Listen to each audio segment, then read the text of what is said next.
The Fusion V here with me was the first five-variety Bordeaux blend in South Africa. It's a left bank Bordeaux style wine, simply meaning that it's dominated by Cabernet Sauvignon.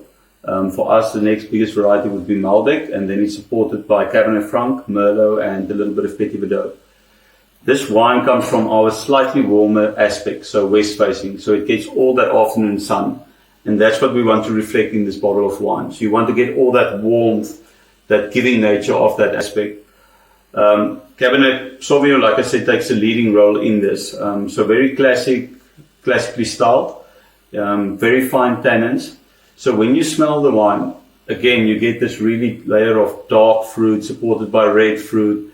You get this little bit more tertiary nuances coming from the slightly newer French oak barrels.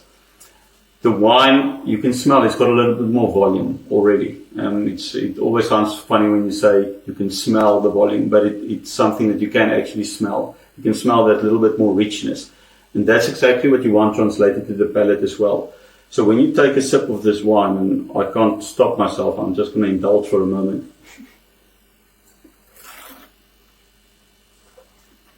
It perfectly actually translates to what you're finding in there.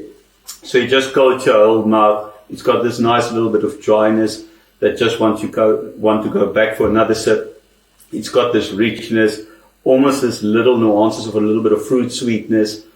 And again, you get that layers of black fruit, red fruit, and a slight minerality. A wine that really should just enjoy on its own. But when it comes to food pairings, it's a little bit more classical in style. So you can actually pair it with a little bit more flavoursome but leaner meats. So something like fillet works really well, sirloin works really well. Like I said, just a glass of its own goes down so well.